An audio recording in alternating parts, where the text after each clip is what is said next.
Okay. Airman Kelly, are you and are you ready?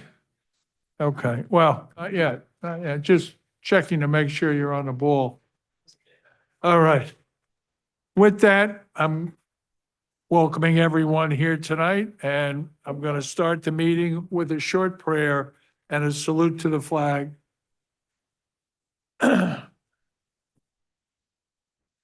Almighty God, grant us the wisdom to make those decisions that are in the best interest of all our residents. May the Heavenly Father of us all bless those who have given the ultimate sacrifice in service to our nation, and may He watch over and protect our servicemen and women now guarding the gates of freedom. Commander Kelly, if you would do the Pledge of Allegiance, please. I pledge allegiance to the flag of the United States of America and to the republic for which it stands, one nation, under God, indivisible, with liberty and justice for all.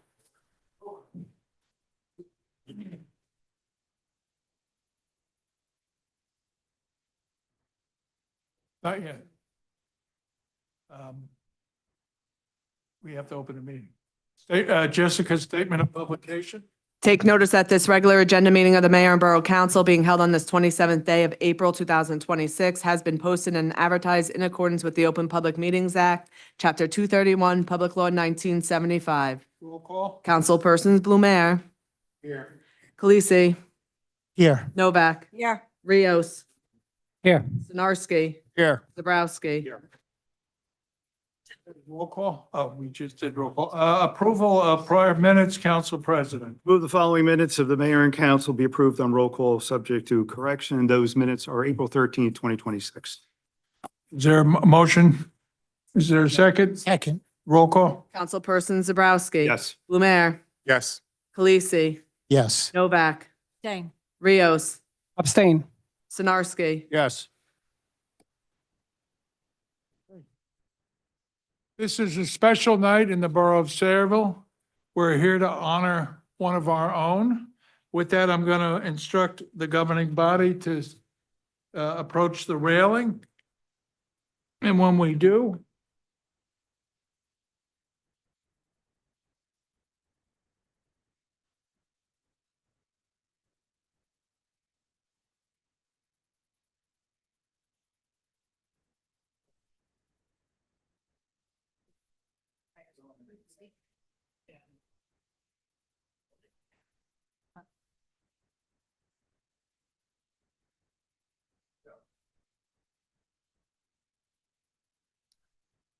it's with great honor as the mayor of Sayreville, I ask that the honor guard come forward.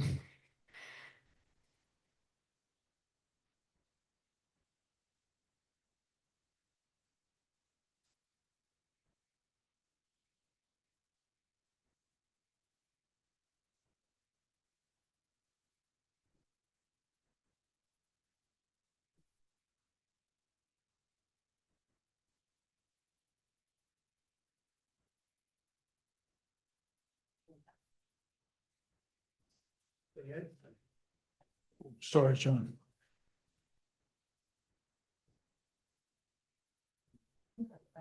Yeah, you can sit down. We got you. We got it. Without the orders, here. How about a cane? No. I got a cane here. Take this. You got two guys with a cane helping a guy with a walker. We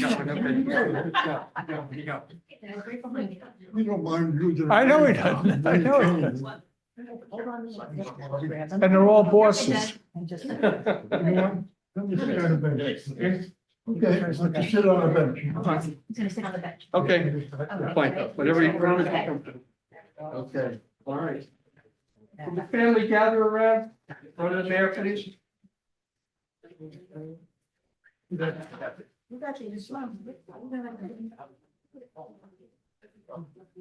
Blocking you in. You're perfect. Okay. And feel free to walk around and take all the pictures you want. Thank you. Okay. So it's with great honor that the Borough of Saraville recognizes, my dad was a Swabian, and they're fine men. But we recognize Edward Jacobs. The Borough of Saraville wishes to recognize your commitment to the duty of the United States Navy and the patriotism and heroism shown while serving our country. Your efforts have enriched us generously because a community possesses no greater treasure than the dedicated service of its people. Chairman Kelly, Thank you, Mayor. if you would. I got it. Mr. Jacobs was with the United States Navy during the naval blockade on Cuba back in the early 60s. He was on I believe it was a destroyer, and it was a sister ship along with him. And they were running electronic surveillance down near the Cuban waters. And through their joint efforts, they forced 2 Russian nuclear submarines to service, which is an impossible thing to do. So he did that. He was honored for that. And also, just to mention, I think last year he was honored by the New York Yankees at Yankee Stadium ceremonies and deemed the veteran of the game. That's right. All right, I'm gonna give this to Mrs. Jacobs for safekeeping. That's All fine. right, thank you. Thank you. Hold it for the cameras if you would, Mrs. Let me Jacobs. get out of the way. Where are the cameras? Right out there. There you go, right in front. Exit sign. There. You stick around, chicken. Please, a big round of applause.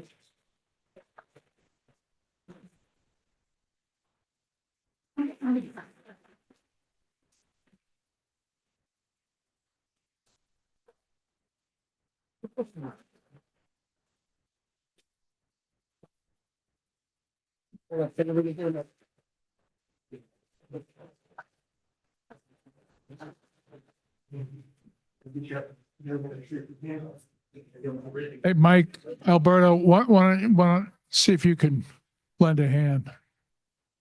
Kenny, why don't we go ahead and shake his hand instead of making. There you go. Okay, take your time, take your time. All right, with that, so we go to the center right over here. And Mayor's right in the center. It's my honor. A son of Saraville. Thank you very much. You want to speak it? I thank all the people who came out to Honor you. to honor me, to wish me the best. Thank you. God bless you.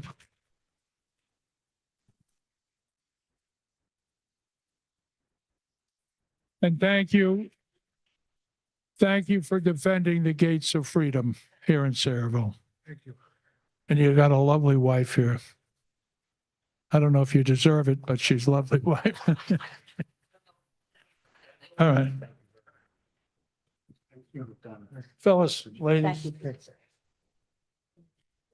Thank you very much for Thank you. Thank you. Thank you. Thank you, sir. Thank you. Come on, Mike.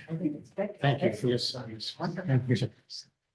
Ken, is the honor guard gonna lead is the honor guard gonna lead Ed out? Think about 2. Okay, if everyone would please stand out of respect for our veteran.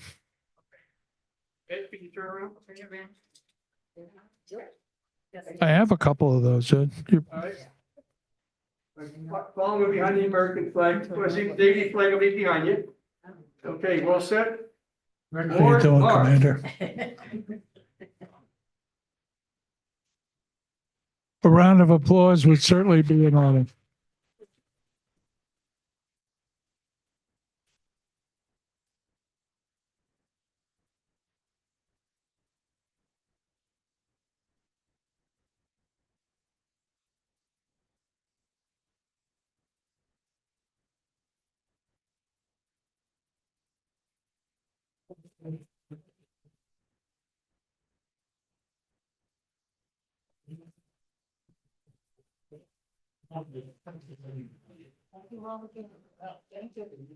Be well. Thank you. Thank you for your death. Thank you. You made us here yesterday, last year, and you made us here this year.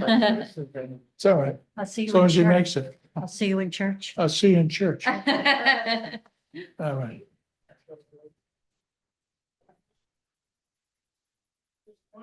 Find your seats up in the front.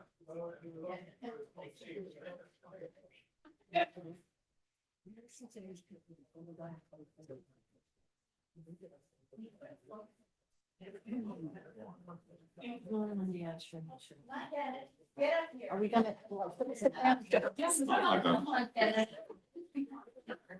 I just wanted to get up and down. Just to get Don't even sit, there's no right click, like, going close, you can read it. Not the seat, and we got Right. it. I'm not too far. Jessica? If you want to read, we're going to go into close. Go ahead, just start. Whereas Section 8 of this Open Public Meetings Act, Chapter 231, Public Law 1975 permits the exclusion of the public from a meeting in certain circumstances, and whereas this public body is of the opinion that such circumstances presently exist, now therefore it be it resolved by the Mayor and Borough Council of the Borough of Saraville, County of Middlesex, State of New Jersey as follows. The public portion of this meeting is hereby adjourned in order that the governing body may meet in closed private session for approximately 30 minutes to discuss the following matters: attorney-client privilege, litigation, personnel. Following the conclusion of said closed session, the governing body shall reconvene the open portion of this public meeting to consider any other matters which may be properly brought before it at this time. The nature and content of the discussion which occurs in closed session shall be made public at such time as the need for non-disclosure no longer exists. This resolution shall take effect immediately. Motion. So moved. Second. Roll call. Councilpersons Novak, Yes. Mayor, Yes. Lisi, Yes. Rios, Yes. Zinarski, Yes. Zabrowski. All right, we're going to go to 3:10.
Okay, I'll take a motion to go back into open. So move. Or, roll call. Councilpersons Novak, Yes. Lemare, Yes. Delisi, Yes. Rios, Yes. Narski, Yes. Browski. Under old business, I need to receive and file the resolution received from the Sayreville Planning Board following a meeting held on April 15, 2026, finding the amendment to the waterfront redevelopment plan for parcel J consistent with the borough's master plan. Need a motion? Motion to receive and file. Councilman Zabrowski? File. Oh, sorry. Second. Sorry. Councilpersons Novak, Yes. Lemare, Yes. Delisi, Yes. Rios, Stanarski, Yes. Zabrowski. Yes. Public hearing on the following ordinances. Ordinance number 8-26, an ordinance of the Borough of Sayreville updating and amending the borough's affordable housing and development fee ordinances pursuant to the amended fair housing and the new UHAC regulations. Mayor, we need to carry this public hearing to May 26th. It needs to be referred to the planning board. Okay, you I need a roll call? motion to carry. Is there a motion, John? Make a motion to carry this until the May 26th meeting? Is there a second? Second. Roll call? Councilpersons Zabrowski, Yes. Blumer, Yes. Lisi, Yes. Novak, Yes. Rios, Yes. Stanarski. Yes. Public hearing on ordinance number 9-26, and ordinance supplementing and amending ordinance number 3-24, fixing the salaries of certain borough officials, officers, and employees for the years 2023 to 2027.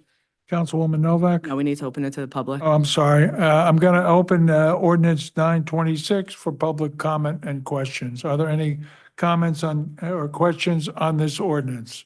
There being no comments or questions, I'll entertain a motion. Councilwoman Novak. Mayor, I really don't want to move this. I will be voting no on it. I don't really have enough. I know that we've had a problem with, is this in Sam's? Management. I just don't know why we have a minimum and a maximum with no real way to get from one to the other. Is anybody going to receive back pay on this? I have so many questions. I got like a list of them. Who's second on, We still have to have a motion, Mayor. there's a motion? Mary didn't make the motion. I didn't. She did not. Okay, who's second on admin and finance? Councilman Zabrowski. I am. John, do you want to make a motion on Make this? a motion. I move the public hearing be closed, the ordinance adopted on second and final reading and advertised according to law. Is there a roll call? Yes, second. Second.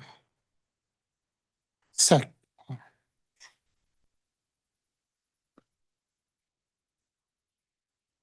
No.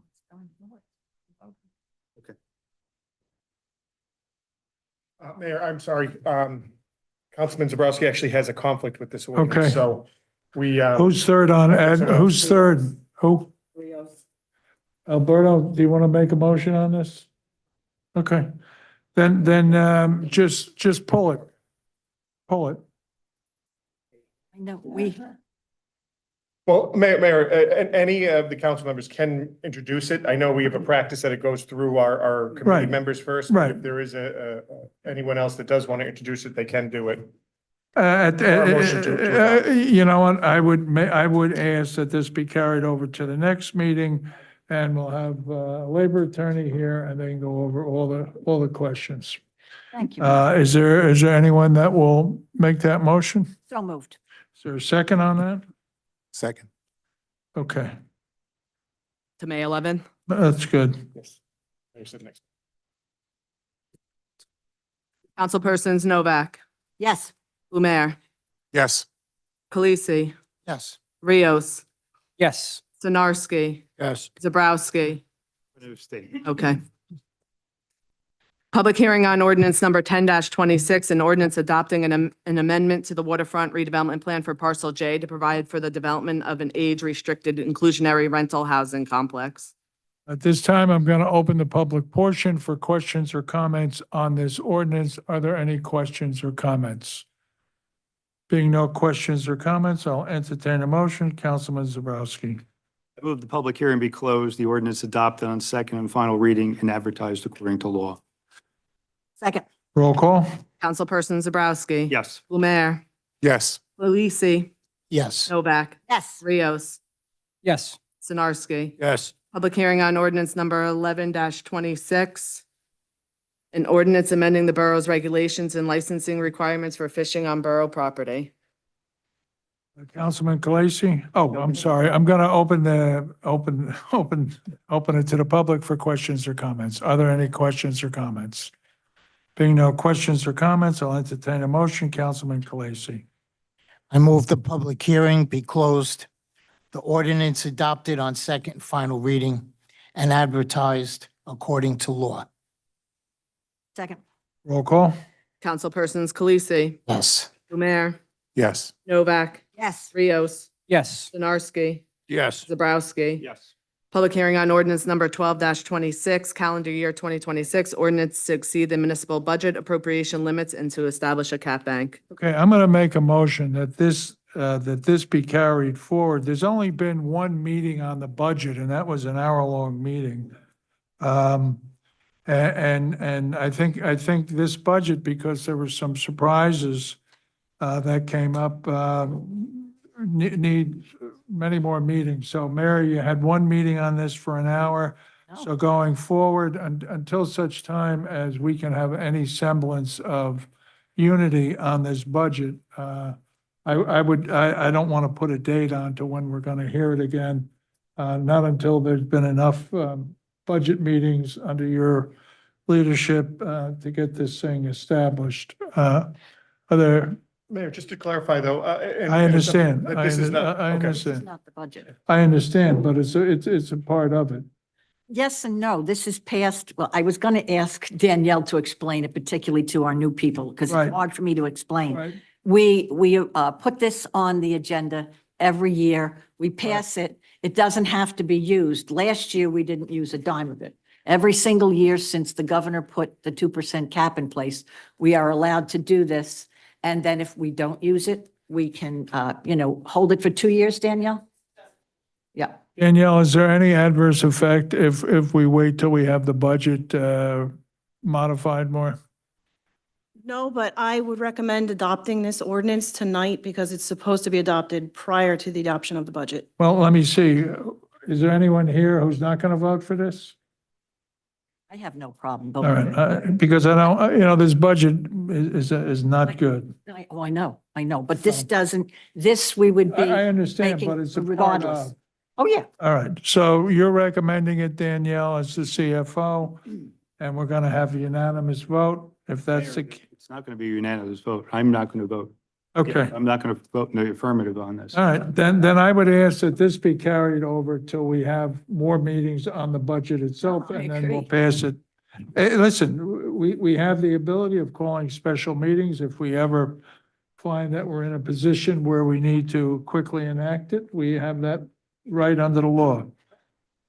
So that being said, I just would ask that 1720 or 12/20/26 be pulled for further review and couple it with our budget. So we're carrying the public hearing to the next meeting. No, just indefinitely. Can we do that? Well, no, we would have to reintroduce then if we're going to carry, if we don't have a debt. And if we don't enact it, we can't. All right, Mary, any idea when you would want to introduce the budget? The budget is on the agenda for the next meeting to be introduced. Is it ready? Or Not as- I don't want it to be a political football. No, Public hearing on the budget's listed at Right. this meeting. it was already Budget was introduced and it's for, you have to have a month in between, unlike I other understand, ordinances. but are you prepared to have a number of meetings to work out? A matter of fact, part of my report was to ask Danielle getting the committee together has to be done in the evening. It's very hard on the municipal workers. Everybody's got a million different obligations.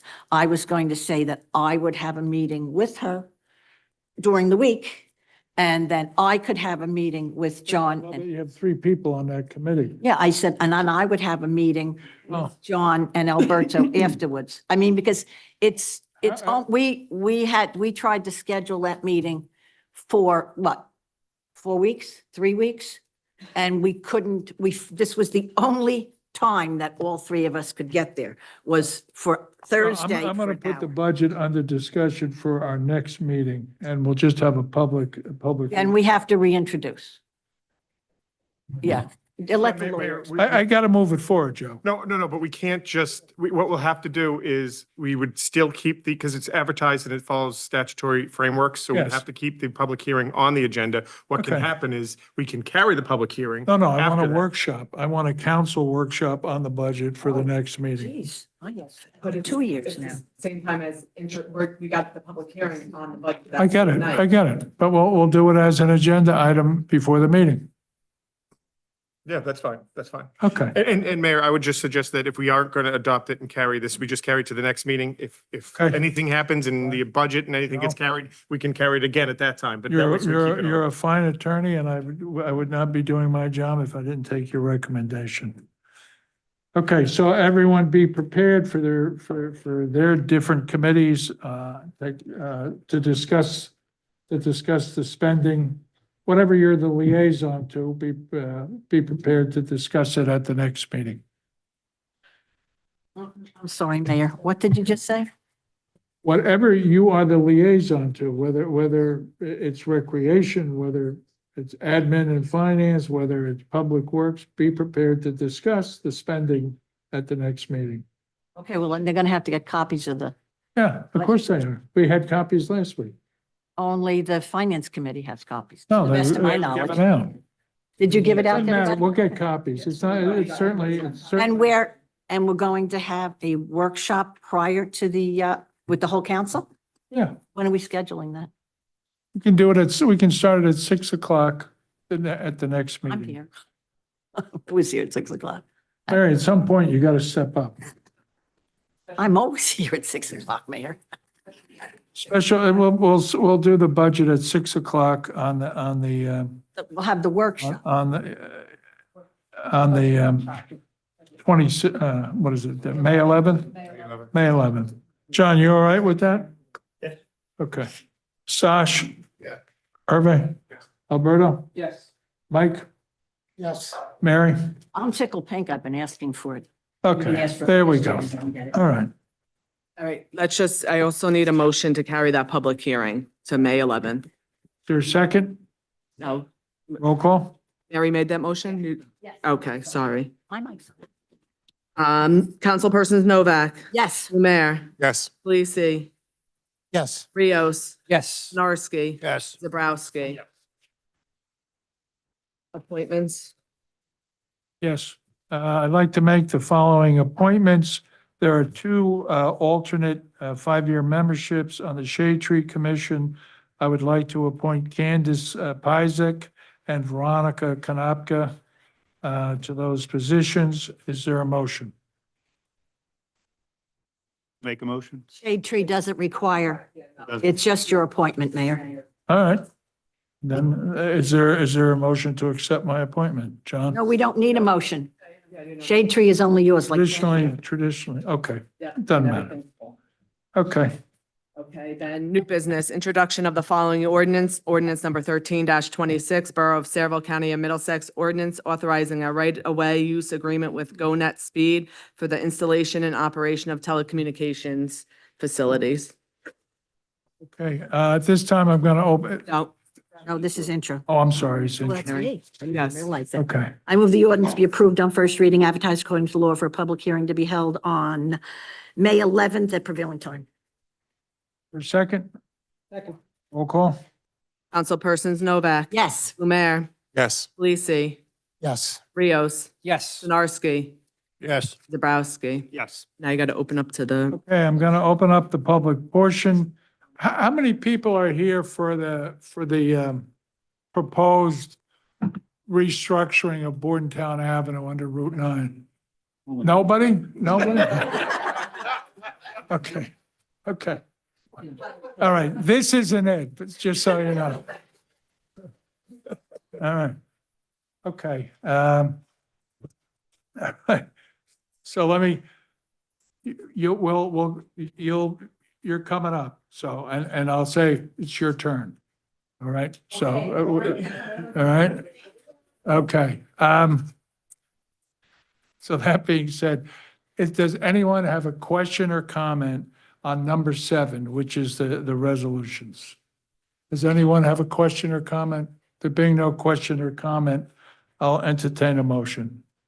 John? Mayor, I move that the public hearing be closed and the consent agenda resolutions be approved on roll call vote.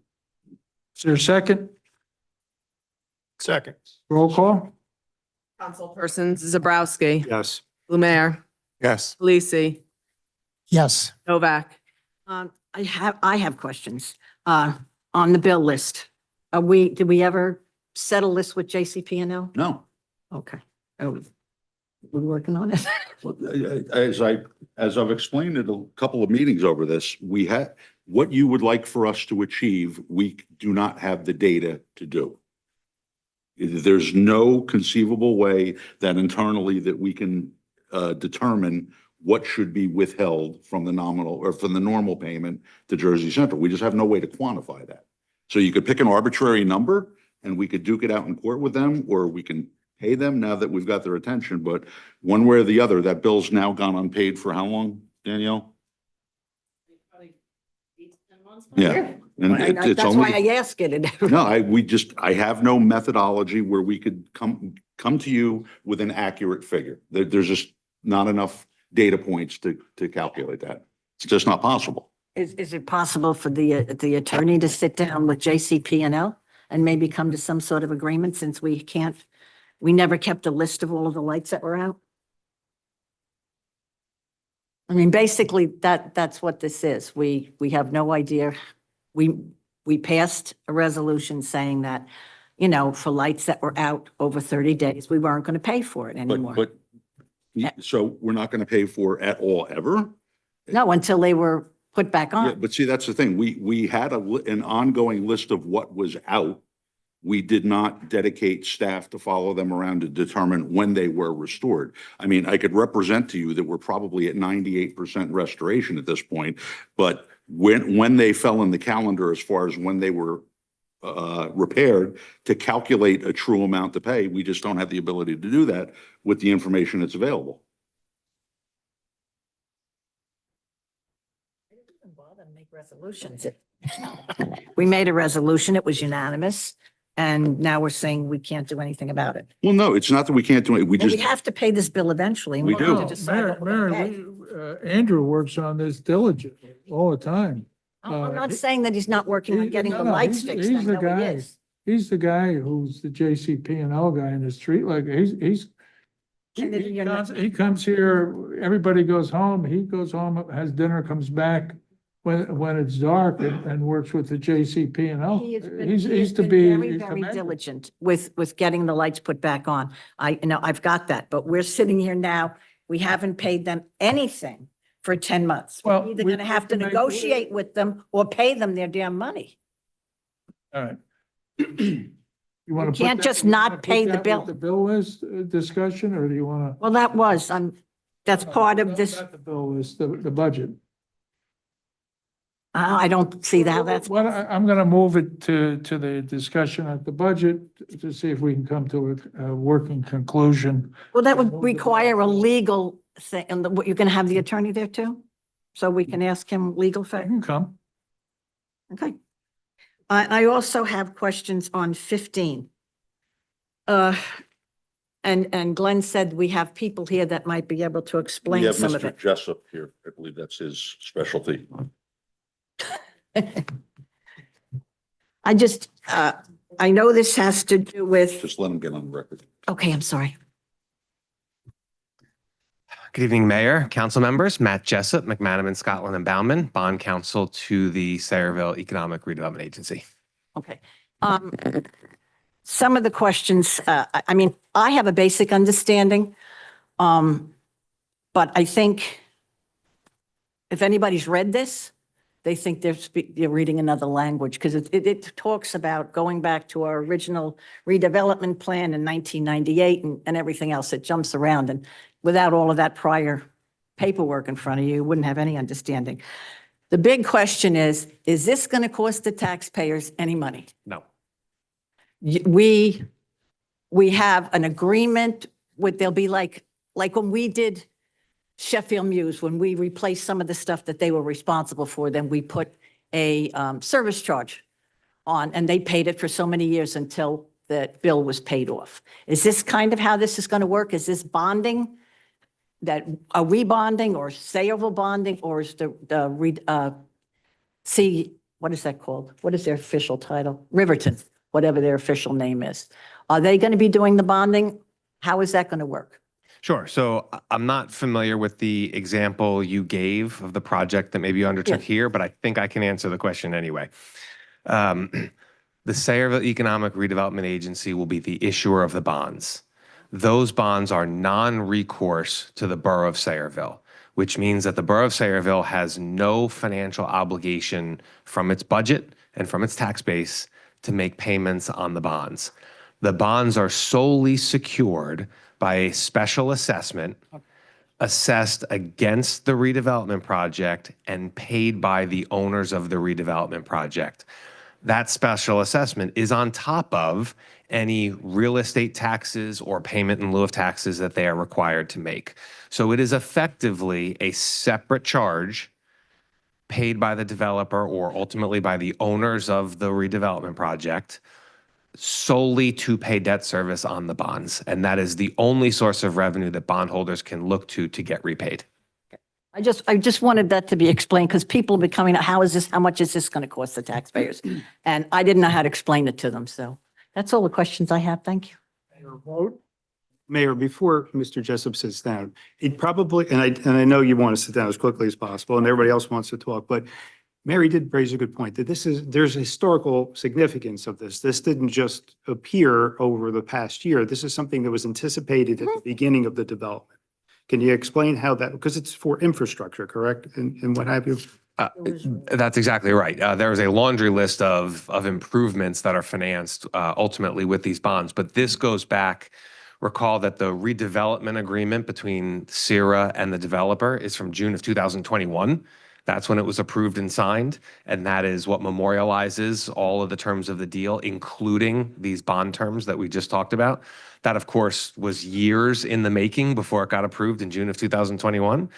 And then, of course, the special assessment agreement, which imposes that debt service charge on the development, and the financial agreement were both approved by this governing body in early 2021 and signed in June of 2021 as well. So, Councilman, to your point, this goes back to, I think my first meeting was 2019 maybe on this project, maybe earlier. And I know I was late to the party, quite frankly, with respect to the redevelopment. So this has been in place, contemplated, and documented by both CIRA and this borough going back, 5+ years now. Any other questions? No, I'm good. Just a quick, And your I'm vote? sorry. Alberto? so you were talking about the special assessment. What happens if the developer fails to pay the special assessment? And is the borough obligated to step in under any circumstance? No, so you are not obligated to step in. The special assessment is a charge against the land, assessed against the land and the improvements. So in the event that the developer, whoever that developer ends up ultimately being, holding all these different pieces of that development project, if they fail to pay, the bondholders can only look to the lien that is created by the special assessment. Failure to pay a special assessment is just like failure of any of us to pay our real estate taxes, right? Creates a lien gets sold, lien gets monetized, that money ultimately goes to the bondholders. But it is on the bondholders to ultimately enforce that collection process. You do not have to pay any money out of pocket in order to pay those bondholders. Any other questions? Okay. All right. Yes. Yes. Need a motion to receive the correspondence that's listed? Receive and file. Is there a second? Second. Councilpersons Novak, Yes. Lumiere, Yes. Khaleesi, Yes. Rios, Yes. Sinarski, Yes. Zabrowski. Yes. Okay, Mayor and Council reports, Administration and Finance, Councilwoman Novak. Hi. Okay. the budget was introduced at the last meeting, and it stuck in a lot of people's throats, including mine. We had several big ticket items that went up a lot. But the long and short of it is, even though we kept spending probably basically zero, in departments and stuff like that, a lot of these things that we cannot control, like the healthcare benefits and overages on the sewer bill, and they came in very, very high. And also, wasn't it pensions also? Yeah. So, I mean, I have a few ideas. I know Danielle has been looking at this very closely, and she's come up with some things to reduce the amount, because right now it's sitting at 0.252 to the average homeowner. That's $300 a month, a year, not counting any increase in state and county and school. So it's quite a chunk. Anybody that house is set to 300,000 is going to get a $600 bill. And of course, if you have a mortgage, there's going to be a shortfall on your escrow. So you could be looking at quite a bit of money, increase in your mortgage bills. So I'm going to work very, very hard on it. One of the biggest problems I have is the overage in sewer. Now, sewer bills are usually paid not by the taxes. They are paid through your sewer bill. And the way sewer is billed is it's based on your water usage.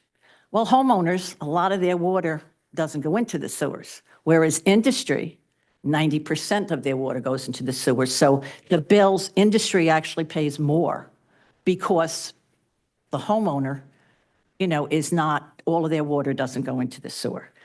And by doing it this way, paying this shortfall through taxes, the homeowner's getting kicked in the butt because they're paying for industry. And hell, the pilot people, they won't pay it at all because they don't pay taxes. So their sewer bill will not go up for stuff that they probably use more than the homeowner. And if we try to balance this bill totally on the taxpayers, it's the homeowner that's going to get screwed. So I want to work very, very hard. I would like to see, this happened once before. This is not novel. Something happens that the sewer bill is so much more, $500,000. This was 600,000, 800? $800,000. It's a lot of money. I would like to see us, in the past, what we have done, we have raised the sewer bill so that the people that are using the sewers are paying most of this bill as opposed to every taxpayer, because most of the taxpayers are homeowners. So I'd like to see, in the past, we usually do this as soon as we figure out there's a shortfall, we do it at the beginning of the year. That didn't happen. So I'm hoping, half a year is better than nothing, so that we could, take off half of this. And that would be, over, what about $0.015 if we could get rid of half of this through sewer bills as opposed to, because the people with the pilots, they pay sewer bills. So they're going to pay for some of this as opposed to the homeowners that don't get a tax break. So that is one of the things I'm going to work on. I know Danielle has been working on other things. We're looking at what we can legally anticipate in fees and stuff like that, because the more we anticipate, the less taxes we have to raise. So we'll be working on all of that. And I want to thank you for listening to me. And Mayor, thank you for the council workshop, because I wanted that before the budget was even introduced, but schedules being what they were, it never happened. I would like to say thank you to everybody that came out on Arbor Day. I was shocked. It was cold. It was rainy. We were so cold at one point, I couldn't feel my fingers anymore, and we started to get giddy. We were laughing. We couldn't hand out the trees. We were giving out trees. The people, were so wonderful. And then Elise from the recycling coordinator, she held a cleanup in the park, which she does every year. And you should have seen the kids that came out. The scouts, parents, it was really, it's always wonderful to see, but it was particularly wonderful this year. And also, we have some great news. The electric has finally been fixed on the bridge, and we will have a flag raising soon on the bridge. We haven't had one in years because we didn't have a light on it. And through the work of our business administrator and 12 different individuals got together and we made sure that this was going to happen. So maybe Glenn can have some kind of ceremony, maybe before Memorial Day. That would be really great. And other than that, Mayor, progress. Thank you. I would ask that my colleagues take a look at the audience. They're all here. I haven't seen this many people in the chambers in a long time. So it's a single issue tonight, and I would encourage, absolutely encourage brevity in giving your reports. It would be very acceptable tonight to answer progress, but if there's something pressing and you need to go in greater depth, I would just wholeheartedly encourage brevity. That being said, Public Safety, Councilman Blamore. Thank you, Mr. Mayor.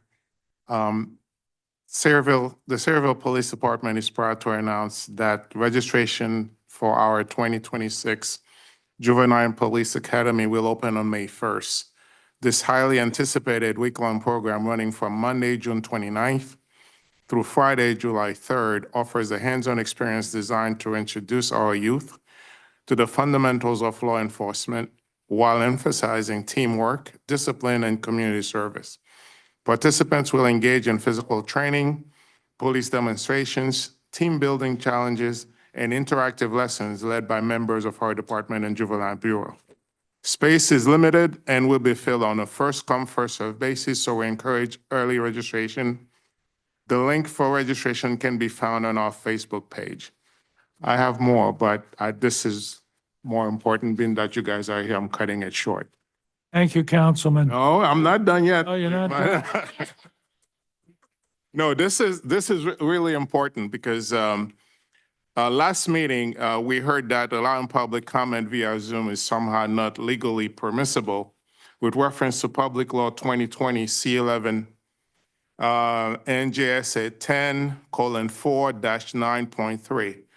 I've since, I didn't say anything at the time because I had no idea what was being talked about. I've since reviewed both that law and the New Jersey Open Public Meetings Act, and that conclusion doesn't hold up. Public Law 2020 C11 was enacted to expand access to public meetings during emergencies by allowing them to be conducted remotely. It does not prohibit remote public participation. If anything, it recognizes and enables it.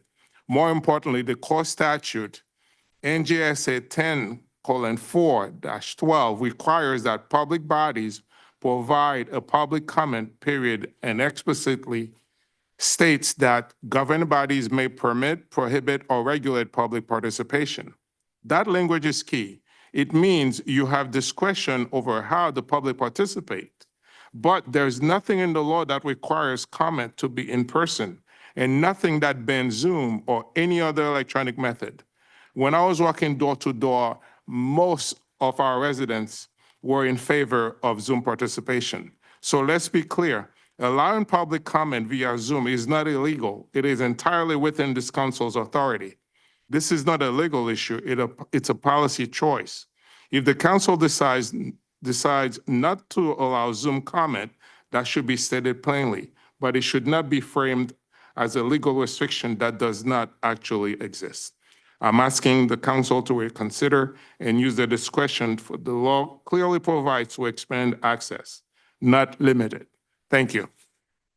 Okay, hold it for the next meeting. Public Works, Councilman Rios. Good evening, Mayor and Council. Be as quick as possible, but I did miss last meeting, so I have a couple things that I want to go over. First, I'd like to acknowledge and sincerely thank the Mayor and Council for holding a moment of silence in honor of my mother's passing. It truly meant a great deal to me and my family. My mom was a longtime Sayreville resident before retiring and moving to Puerto Rico. She's a big part of the reason I'm involved in public service today. She taught me the importance of being engaged and giving back to my community. And for that, I'll be forever thankful. I also want to extend a special thank you to everyone who sent condolence cards, including the Sayreville Republican Organization. Your support has truly meant a lot. I'd like to share a few updates and highlights from around the borough and Public Works. First, an update on the Veterans Flag at the Veterans Bridge between Sayreville and South River. I recently reviewed the work alongside George Gorin and Andrew Osga, and I'm happy to say that we are finally on track to have the Veterans Flag properly displayed and illuminated. After years of it not being shown, it's exciting to see this coming back, literally seeing the light. As we approach our nation's 250th birthday celebration, we are hopeful that the flagpole lighting will be fully operational by this Wednesday, April 29. This effort has truly been a team accomplishment. I'd like to thank the Road Department, Parks Department, Public Works Office staff, the Sayreville Police Department, Major staff, South River Public Works, the County Road Department, and JCP&L. These men and women have been working incredibly hard to get this done. I also want to provide an update regarding traffic concerns along Bordentown Avenue near the Winding Wood Complex. Following concerns raised by residents, the Middlesex County Department of Transportation has indicated that they will be initiating a traffic study at the intersection of Winding Wood Drive and Bordentown Avenue. This study would include traffic counts, a review of field conditions, and an analysis of crash data and speed surveys. Based on those findings, the county will determine whether a traffic signal is warranted and what additional safety measures may be appropriate. It's important to note that if a signal is ultimately recommended, it would require a cost-sharing agreement between the county and the borough for design, construction, and ongoing maintenance. We'll continue working with our partners and provide updates as more information becomes available. Next, I'd like to take a moment to comment on cultural arts. Even though it's not my commission, I have to give kudos where it's due. The summer schedule has been released and it looks packed. The season kicked off with a very successful teen night featuring vendors, a DJ, a video game truck, and a great atmosphere overall. As a father of a teenager, I'm especially looking forward to the next teen event, a glow party on Friday, May 8th. Bring your glow sticks and come out for a fun night. We're fortunate to have such a dedicated cultural arts team making these events possible. I also wanted to highlight the great work of the Sayreville Shade Tree Commission that recently held their free seedlings giveaway and distributed 250 seedlings, completely sold out. Despite a rainy morning, it was a busy and successful event. Following that, they conducted a memorial tree planting at Kennedy Park with Commissioners Grella, Cuneo, McCoo, and Chairman Rittenhouse. Special thanks to Councilwoman Mary Novak for stepping in to help when they were shorthanded. Later that day, another meaningful tree planting took place at the Sayreville Police Headquarters in memory of Carol Lee Womack. Columbia Bank generously donated the tree as part of their Community Arbor Day commitment. And I also like to recognize Tracy Weber, the Shade Tree Commission Secretary, for coordinating the event and assisting with the seedling distribution. Kathy Fedorka of the Girl Scouts added a personal touch with painted rugs and flowers for the Womack family. Thank you to the Chief John Plomacker for his thoughtful words at the ceremony. And in honor of Earth Day, we would also like to recognize a wonderful community effort in the Town Lake West section. This past weekend, Anjali Shah, a local resident and freshman at the Marine Academy of Science and Technology, took the initiative to organize a neighborhood cleanup. With the help of 23 dedicated volunteers, the group worked together to collect litter and beautify both the community and the surrounding lake area. Their efforts reflect a strong commitment to environmental stewardship and community pride. We also extend our sincere thanks to Mama D's for generously supporting the volunteers with empanadas and water. This is a great example of how individual initiative, especially from our youth, can bring people together and make a meaningful impact. Thank you to everyone involved. Thank you. Okay, Recreation, Councilman Kalasi.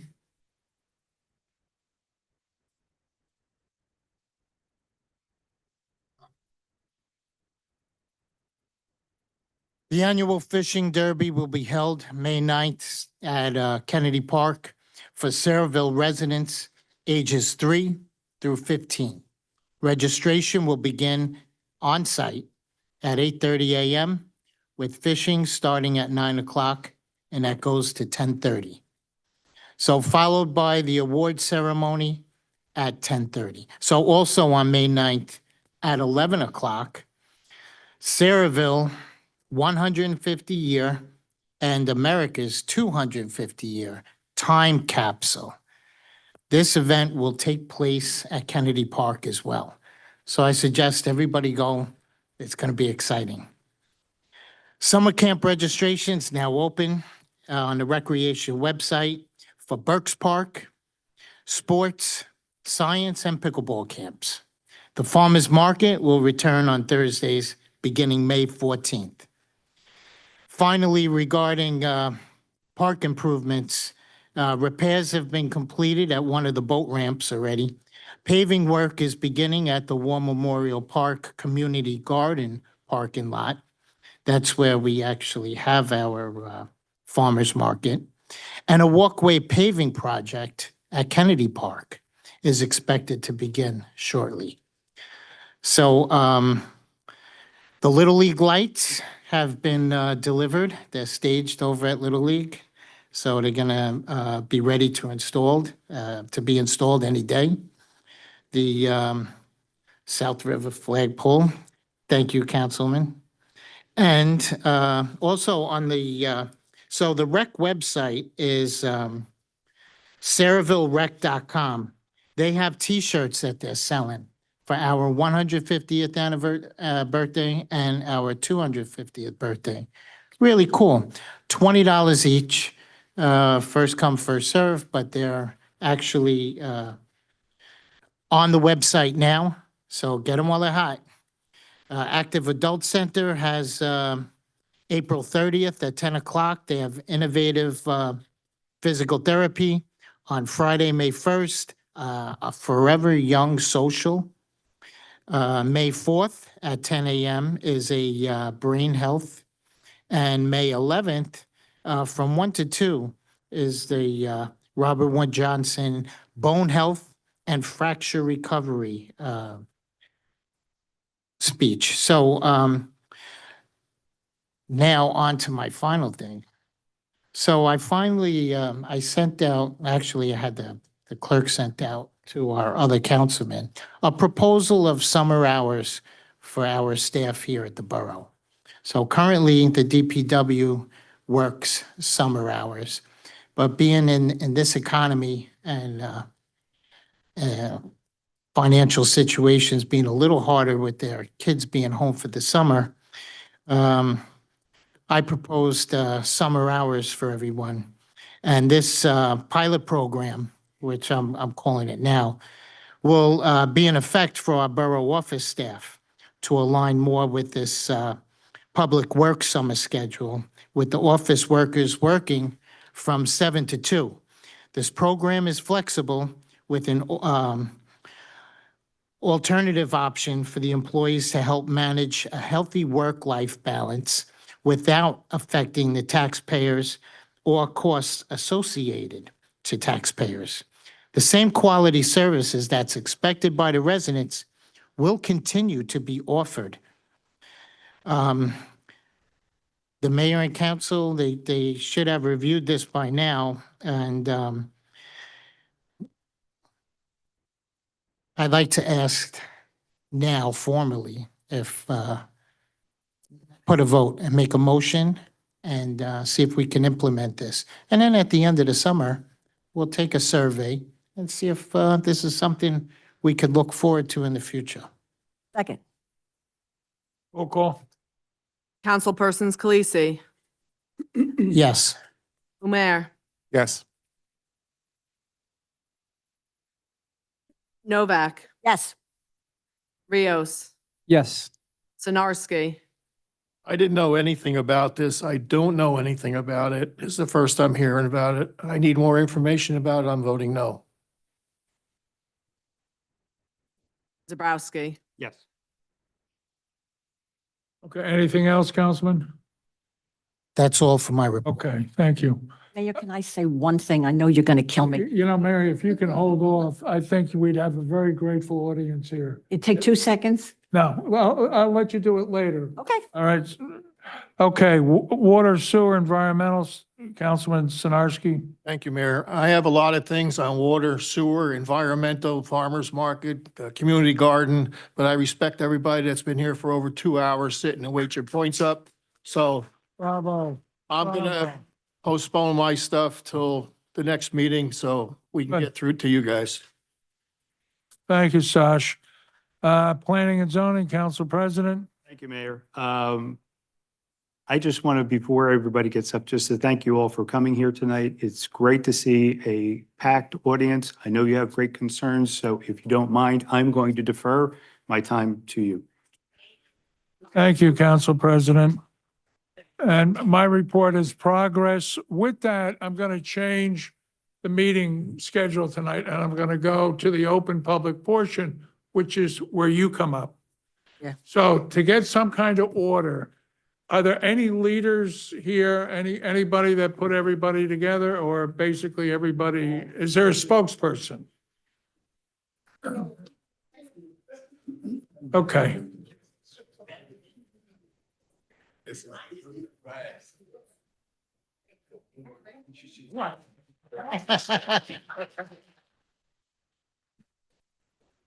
Okay, so you begin by stating your name and the street you live on. Hi, my name is Edward Hamlin, and I live on Bordentown Avenue, 1133 Bordentown Avenue to be exact and stuff. I live right on the corner of Bordentown and Kenneth. And this is what our major concern is that. Ed, can you use the mic more? Oh, you can't hear me? I'm I'm sorry. old. I thought I'm I old. thought I I'm have a lame pretty and loud I'm voice deaf. anyway. Huh? I wrote a couple of notes here and stuff, and it's got to do with our community and stuff. I know our community of Sayreville is facing an escalating problem with its traffic congestion, and the issue has become personal and urgent for many. And it has been there has been numerous accidents putting safety of our families and children at risk, specifically on Bordentown Avenue in Kenneth, at the intersection of Route 9. Where there are stop signs that no one pays attention to. No left-hand turn signals that no one pays attention to. There isn't proper signage from Ernsten Road to Bordentown Avenue interchange, where there's too many accidents there. And I was recommended that I started what I Take your time, started. Ed, take your time. Take your time. I started a petition that I brought here to the council back in July of last year or June of last year, telling the council about this problem like that. I know it's not the Sayreville's problem. I know it's the New Jersey Department of Transportation problem. But the issue that I'm having right now with the current design that they have with the www.BordentownAvenueInterchange.com, the design that they have scheduled and stuff, and I know it's not supposed to be complete. The final design isn't until when is it? 2029. The final design isn't until 2029. And the current design right now, it's showing me that my property and house is in jeopardy and stuff of being taken. They need my property and stuff. And Well, that's, Ed, while you're there, Jay, do they have condemnation in their plan? Mayor, the concept plan that they have does show the 2 parcels that they're going to have to acquire, yes. I think Yes. this gentleman's is one of them, and there's the auto dealership on the highway that are proposed to be Now, acquired. is this a soft plan? Meaning, can we do some question and answers down the senior center with charts, graphs? DOT can bring their engineers. You can request that. This is actually a public comment period now, I believe, until early May. So that's what the state is doing online. They're looking for comments on. All right, well, would you guys rather have something down at the senior center like we just did with the battery plant? Where there were different stations for different questions, but they had qualified engineers and construction and power people. I think because sometimes you ask a question and then you got 10 more questions in your head after you ask the first question and that question's answered. I find it's much better.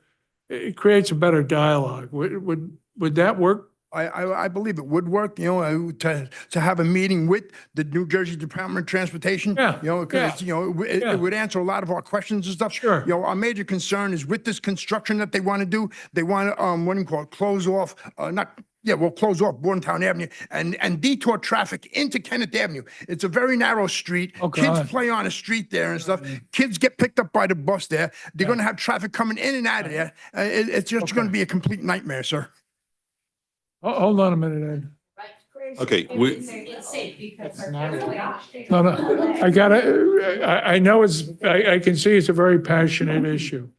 That being said, we're gonna do our best to get public involvement in this. yeah, we can absolutely reach out through the speaker's office to get that meeting arranged. And I want to assure you that when we spoke last week, Yes. before you hit the parking lot, I was on the phone with his chief of staff about the possible acquisition of your property. Okay. And as you've acknowledged, it's kind of, while every elected official up here is in full support of your neighborhood and wants to have the best possible outcome, this is a state project, so we have to lean on our state legislators to represent your interests and your feelings on that. I can tell you that Mr. Lally from the Speaker's office was all over it. And if you haven't been contacted yet, you will be shortly. I spoke with him over the weekend. It is something they're actively looking at. They don't want anybody to have their property taken unless it's absolutely necessary. So they are working with the DOT in order to try to get those properties excised out of the plan.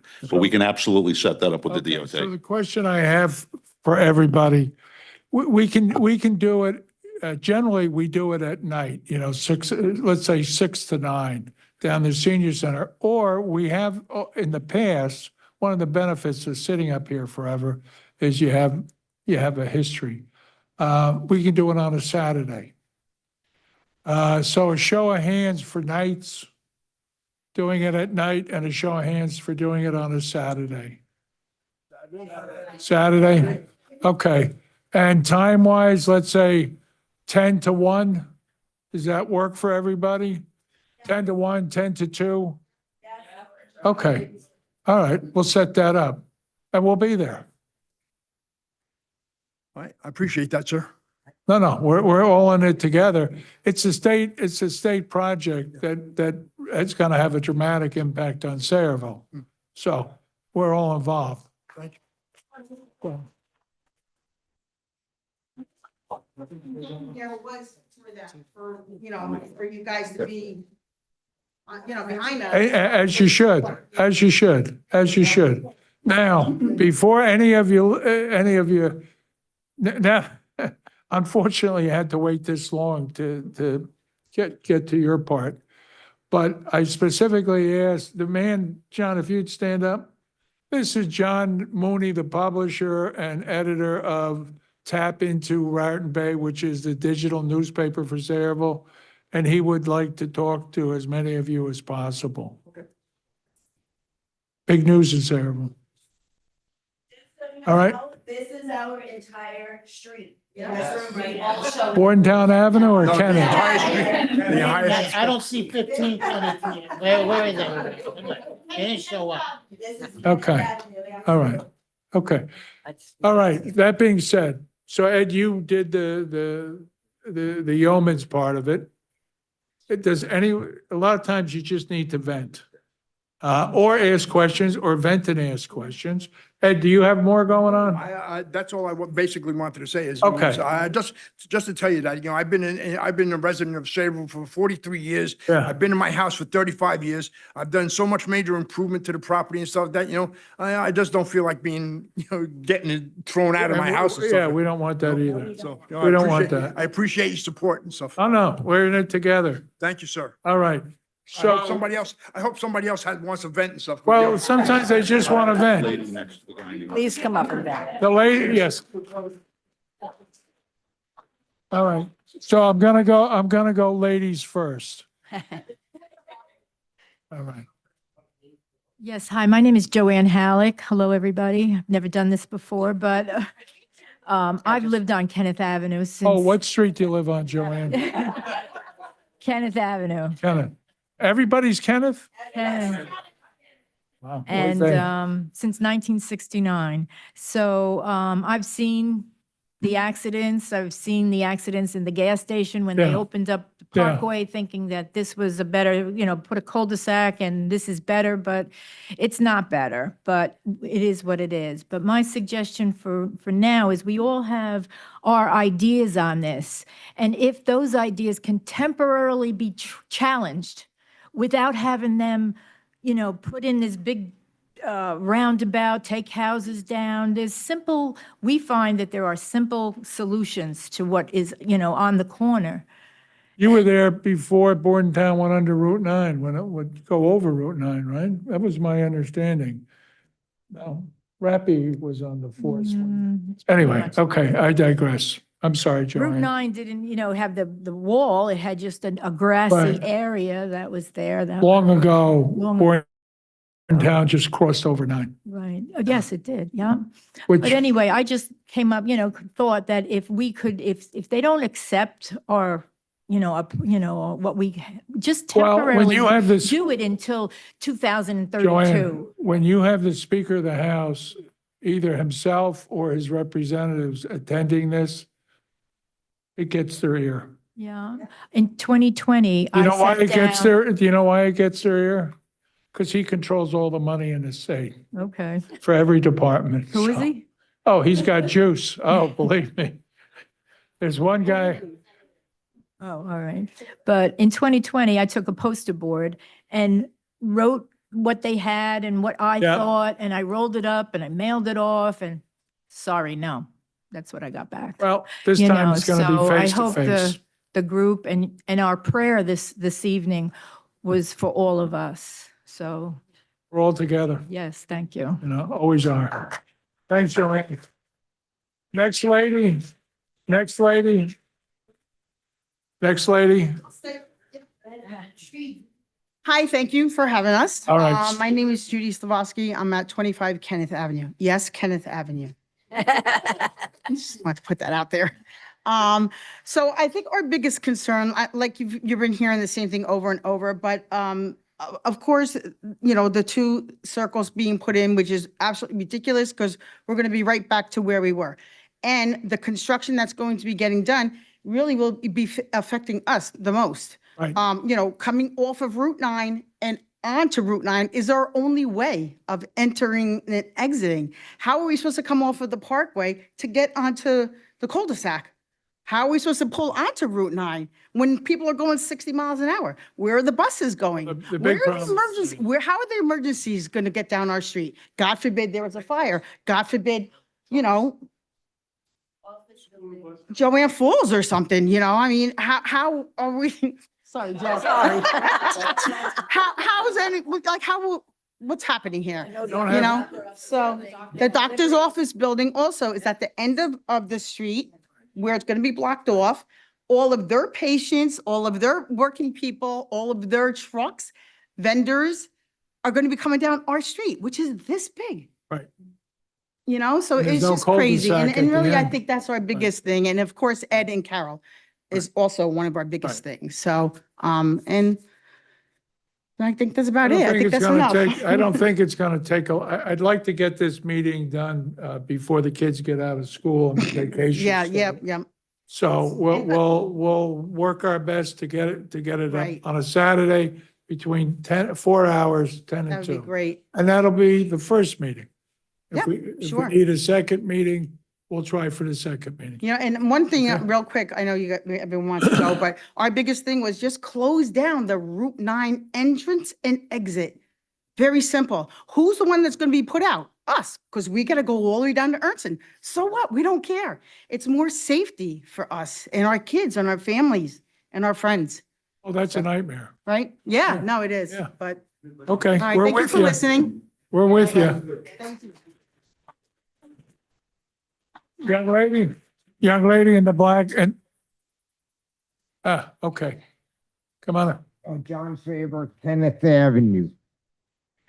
I don't understand, like, if they want to open up the cul-de-sac for Route 9, in, out, right?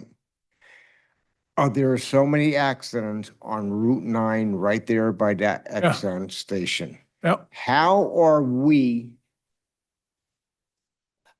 are supposed to get on the block or else out of the block.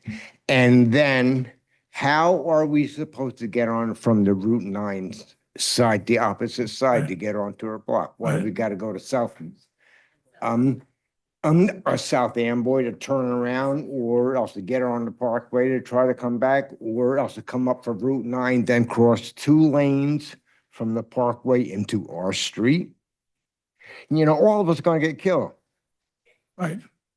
That's bottom line. to that. You know, a lot of, when you have something that was created a long time ago, and then everything's been like a patch, and you go forward 75 years, it makes it a cluster. No. And that's what we need to find a solution for. I mean, we're all taxpayer. Yeah. You know, we all have small kids on a block. That traffic will be out of control on our block because I think the last small. time, the ladies that lived on the block came about the school buses and the danger of the school buses picking the kids up because they got to pick it up on Bournetown Avenue, pick the kids up on. The corner right there. Yeah. Bournetown and Kenneth Ed. Right. They pick up. Right. But you know, this is crazy for what they want. Well, let's see if we can Okay, get thank a you. solution that works for the most amount of people. All right?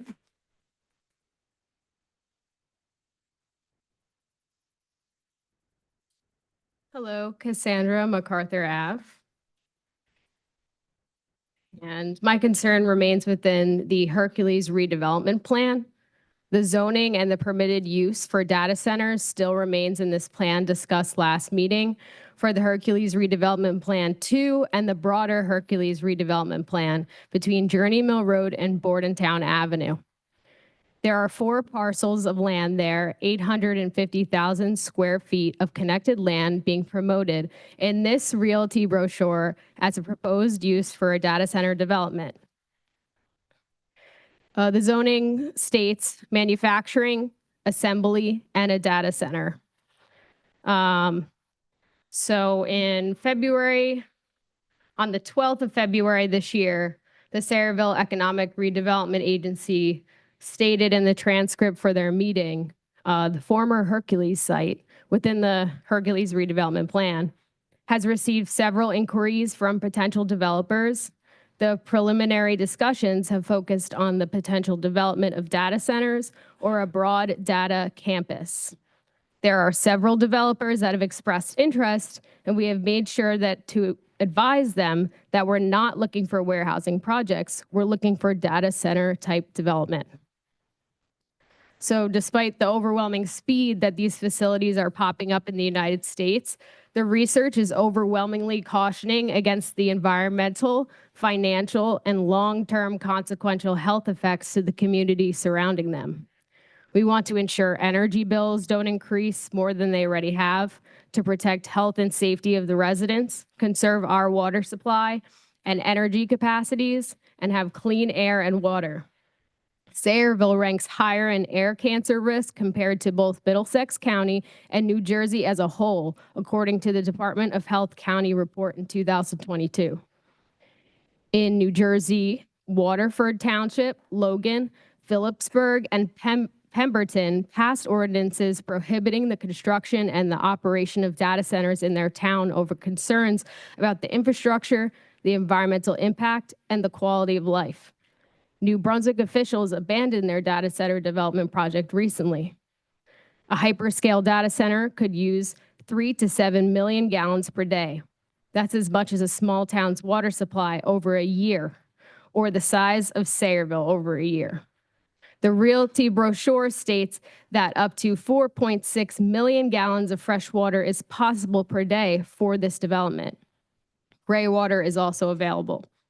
As Councilman Snarski mentioned last meeting, that we use 156 million gallons of water a day in April, and that's extremely high.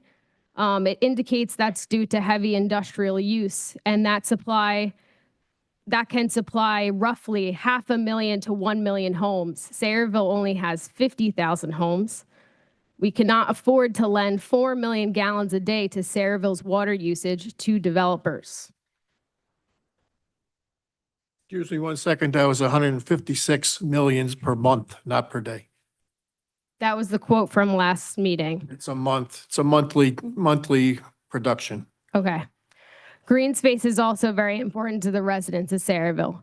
The majority of this area being sold is wetlands. Wetlands are extremely environmentally sensitive areas, and their environmental status is critical. They are disappearing at a rapid rate, leading to significant wildlife and plant loss and weaker protection from floods. The closest residence to this area is less than a mile.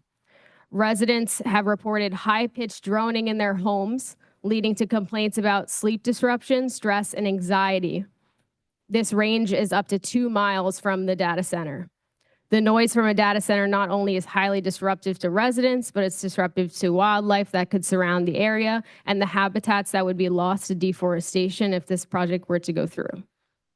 Research indicates that the noise levels exceeding 85 decibels have significant detrimental impacts on wildlife, causing behavioral changes, chronic stress in wildlife, and habitat abandonment.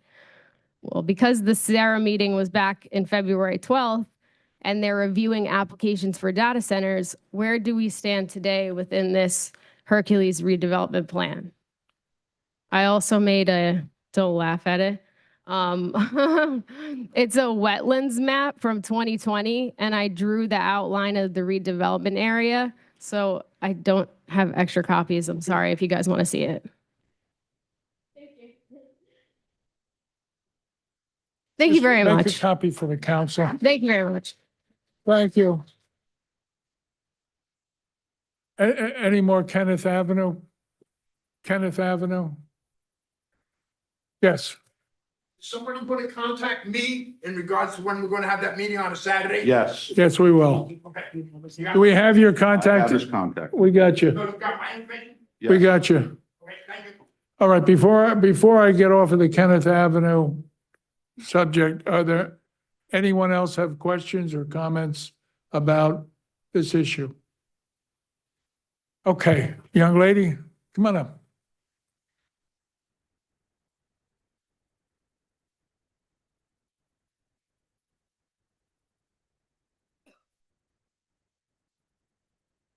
Good evening. I know it is late and we are probably all tired, so I will keep this very brief. My name is Brooke Helmick. I am a friend and a colleague of Cassandra. I serve as the Director of Policy with the New Jersey Environmental Justice Alliance. We're a statewide organization, and for the last 9 months, we have begun researching the proliferation of data centers across the state. And so I'm here because Cassandra asked me to come and share some of my expertise, research, and knowledge, not out of a biased stance, but of one of just presenting information about the public health and safety risks. I also want to clarify that I am not approaching the data center conversation in an attempt to be a Luddite or to quash economic development. By no means do I want that to happen. However, I do want us to think about, and as I do my work across the state and in conversation with folks across the country, to weigh the economic risks against the public health and safety risks. So I just want to expound upon a few of the things that Cassandra said, and particularly talk on air pollution risk. So when it comes to data centers, many data centers run with diesel generators as backup power. That is extremely dangerous for local air pollution and can lead to 200 to 600 times as much nitrogen oxide pollution, which is a co-pollutant that comes alongside greenhouse gases, such as CO2. And severe spikes of nitrogen oxides can lead to asthma, to cancer risk, to lung failure. So this is really, really important for the folks that are going to be living around this facility. And I also want to say something that I think is not escaping any of us is that air pollution doesn't just stay in the little bubble where it's released. It's going to spread. And so you're going to then have implications for the rest of the folks, not just those living within 1 mile. I also want to talk for just a moment about the water. As Cassandra said, even a medium scale data center, which is what we understand to be in the Hercules redevelopment plan, would use 110 millions of gallons of water every single year. And, we've heard people talk about closed loop systems, and I'm happy to go in more depth on that later. But we've heard about closed loop systems and those opportunities. But closed loop systems, although they would technically recycle the water, still have the risk of spreading PFAS, also known as forever chemicals. And a closed loop system can also pose risk for Legionnaire's disease if properly unkept. So again, still very significant risks.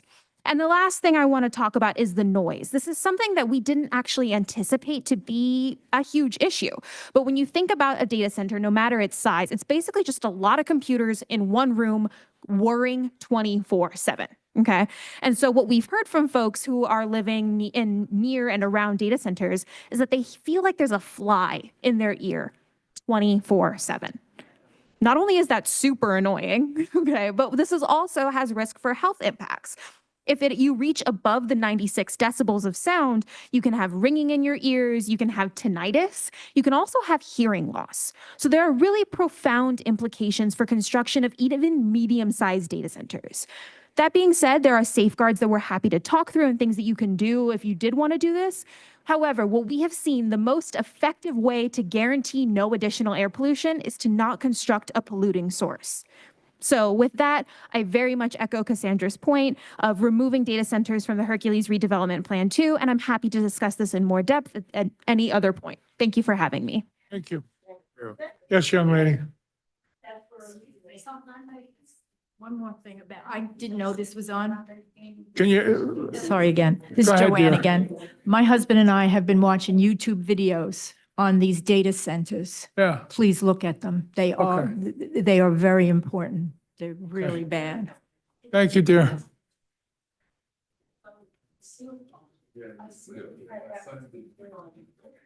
Good evening. Thank you for the opportunity to speak. My name is Taylor McFarland. I'm the Conservation Program Manager for the Sierra Club, New Jersey chapter. Cassie also invited me. I'm a Keyport resident as well. I'm also here to urge the council to remove data centers as a permitted use from the Hercules redevelopment plan.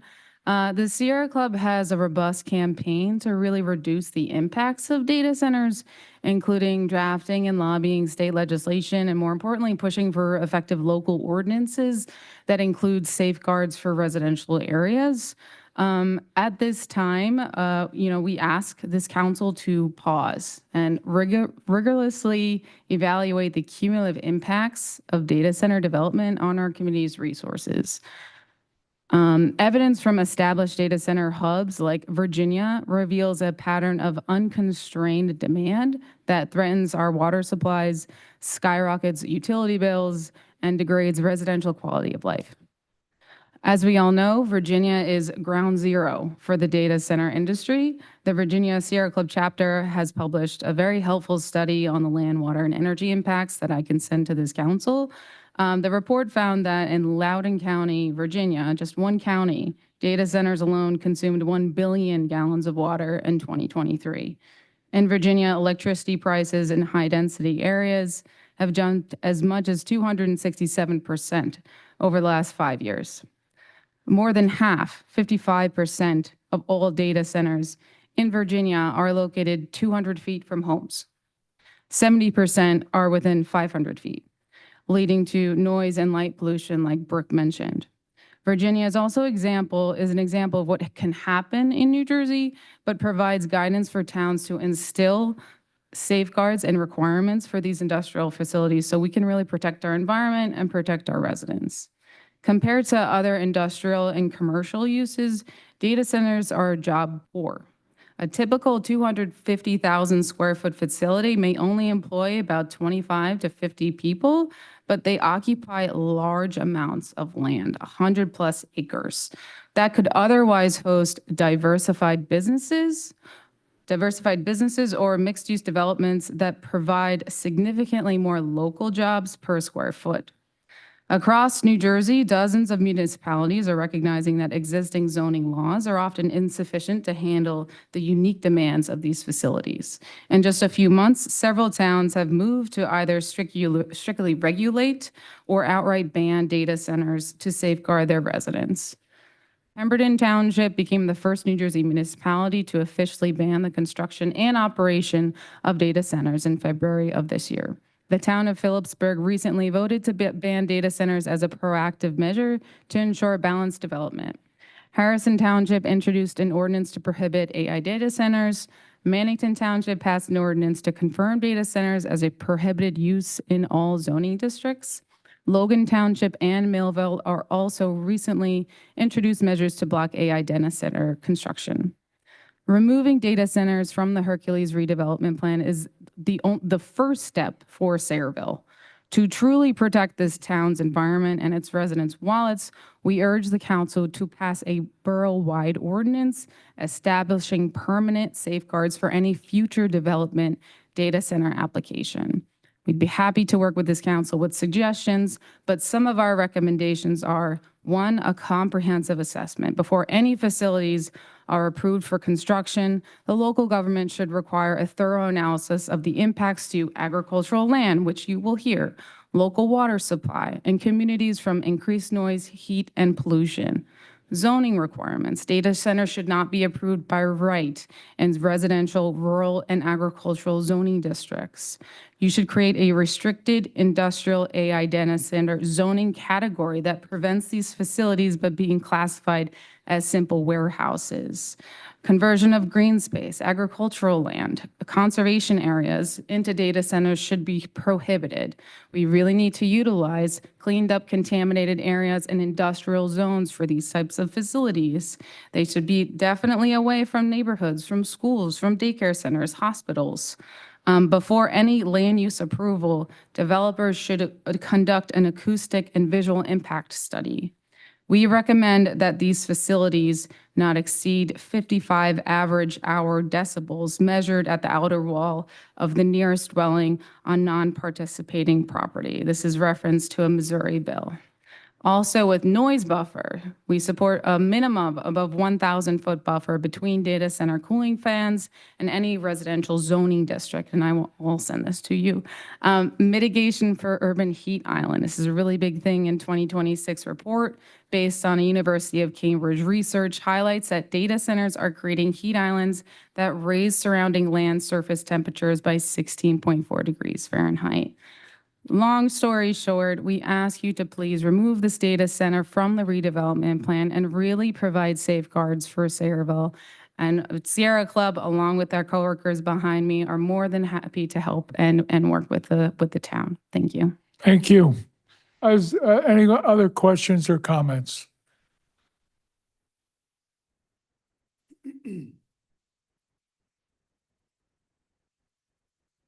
Hi, my name is Letitia Williams-Wright. I live on 14 Kenneth Avenue. I don't know if you're taking suggestions, but there is speeding going around that on Boardingtown Road. I think if they slow the speed down and maybe put speed bumps, maybe that might help instead Okay. of doing the circle. Thank you. I don't know if, if you've taken suggestions. Well, we have the That's one. former chief of police and the former captain of the police sitting up here, so Yes. you're, And that corner is like a blind, Yeah. so you can't really see, but people are speeding going around. I never understood why it goes so fast there, Yes. but yes. it does. So that's my suggestion. Okay. All right, thank you. Thank you. See, Ed, you have to trim your bushes so they could see better, too. Are there any other questions or comments? Yes.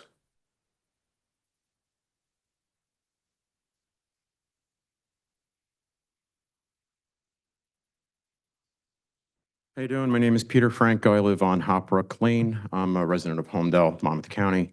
I'm here tonight to talk about exactly what they're talking about with the data centers. I own a small farm in Homedale, and it's been quite the struggle over the last 6 years that we have purchased it, got it off the ground, had to deal with contamination of a Category 1 tributary to the Swimming River Reservoir with a wastewater treatment plant. We finally beat that, and then you hear about these data centers that are popping up all over the place. And, being only maybe 15 miles from here and knowing that what it's like to fight for natural resources just for our farm. And with electric bills being so high and possibilities of drought like we've had 2 years ago, I know what it's like to deal and use city water. And then when you're drought restricted and you're not allowed to water on certain days, we then have to switch to well water.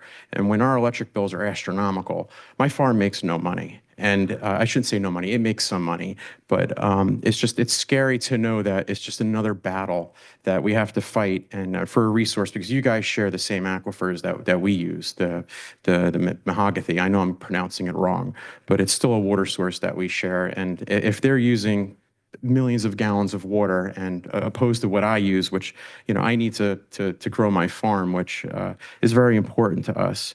I just think it's a concern. Also that with local farming, which basically that affects everything. Electric goes up, water goes up, prices of whatever we produce goes up. People don't buy, they tend to, get the stuff in. Diesel fuel's more expensive, everything gets more expensive. And then with data centers coming in, we feel threatened because if the property becomes more valuable because it's flat land. And if they see something going up over here, then they want to do something up over there. And with our town, Homedale, we're no stranger to, we hand out rezoning like party favors lately, and we feel threatened by it. So, I would appreciate it if you guys took into consideration other towns, especially ours and surrounding farming and agriculture, and just love the land like we do and appreciate it. And, if you guys have an opportunity here to do something else with the property, we would appreciate it. And just an instance, we deal with bird migration all the time. A hurricane comes, you can get a flocks of geese overnight can wipe out an entire field of rye. You hear about 90 decibels of humming. Birds will migrate away from that, and who knows, over into my area, north, south, east, or west of here, where there is farmland, which we would ultimately pay for it. And also what the woman over there said about using diesel generators with the nitrogen oxides and all the pollutants, diesel particulate matter, depending on which way the wind blows, can travel for hundreds of miles, covering crops, all over livestock. It's just, it's a horrible thing. And, I see the way you talk to your residents. I wish we had the same respect from our mayor and your board, your panel, like you guys do over here. This is great. You're very compassionate. You listen to people. And again, I appreciate the time to talk. And I really hope you take into consideration what I'm saying here.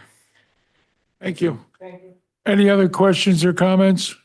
Being no other questions or comments, I'll take a motion to close the public portion. Moved. Roll call. Is there a second? Aye. Aye. Mayor, can I Okay, say my one thing now? one more thing. Okay. All right. So that being said, I took the public portion from the end of the meeting and I put it here because everybody had waited so long and so patiently, and I didn't want it to continue. So we probably have a bit more work to do. You're more than welcome to stay.